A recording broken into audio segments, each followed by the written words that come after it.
They're smaller. Yeah. Meantime, the major averages are coming off another winning month and entering a seasonally strong period going into year-end.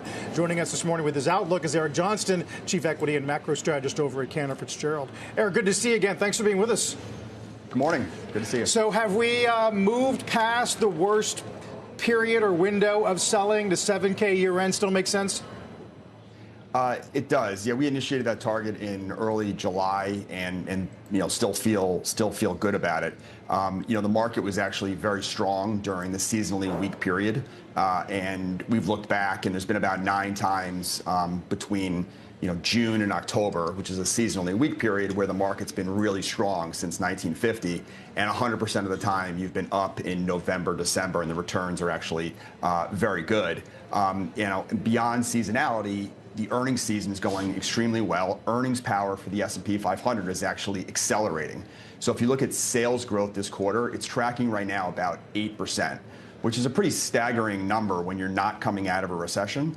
And margins are also expanding. So if you look at the Mag 7, their headcount has gone sideways for the last 2 to 3 years, while their revenue has accelerated. So you're seeing margin growth, extremely good sales growth, which is translating into mid-teens earnings. And so you've had earnings estimates, forward 12 months go from 275 5 months ago to 300 today, about a 9% move in just 5 months. Right. So on a day where the Journal leads with a story where the headline is U.S. employers becoming more comfortable with layoffs, you're looking at the positive side of margins as opposed to the negative side on consumer.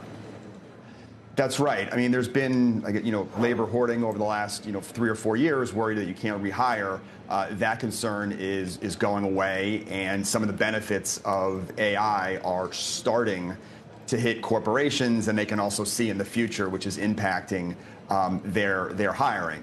So that's helping margins. Now, ultimately, that will come at the expense of labor.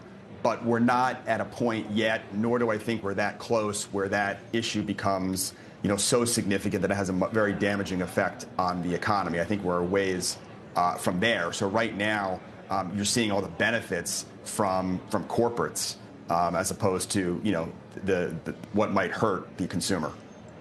Austin Goolsbee, Chicago Fed president, on the wire, saying the threshold for cutting in December is higher than October, which was something that I think Fed Chair Powell made a little bit clear as well. Do we need that December cut?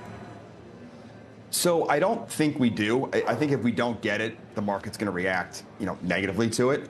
And we think the odds of a December cut are actually less than what the Fed fund futures are pricing in. They're pricing in somewhere around 65 to 70%. I think it's actually lower than that. But as we get closer to May of 26, Powell becomes, and what his Fed does becomes less relevant, because we're going to have a new Fed regime, in just 7 months, and I would expect that Fed regime to kind of take on the baton and take the Fed funds rate much lower, potentially start QE, and work with Treasury to really get the back end of the curve lower.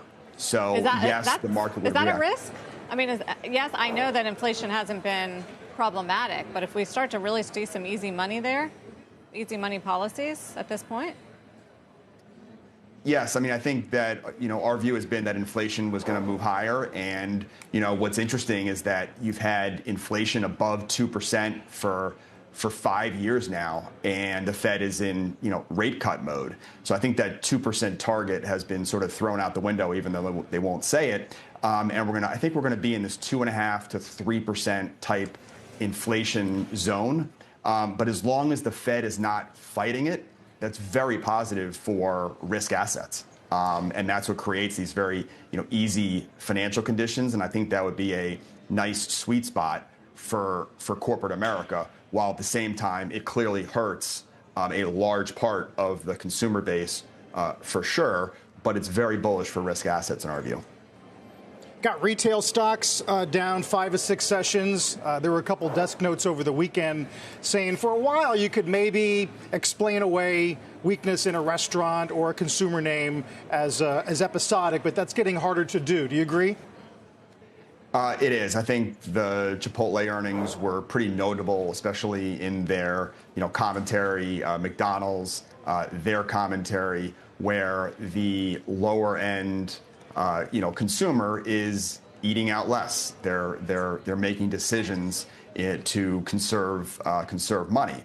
I think as it translates into the S&P 500, the correlation between consumer spending and what is happening at restaurants, that correlation to the S&P 500 just continues to fall dramatically as the S&P 500 really becomes almost one trade, which is the AI data center build-out trade. Yes, some argue that's the beauty of its construction, is it's really giving you leverage to the most powerful thing that's working, that's for sure. Eric, we're due for a very busy week. A lot of information headed our way. It's good to see you. Thanks. Great to see you. Johnston Thank you. over at Cantor.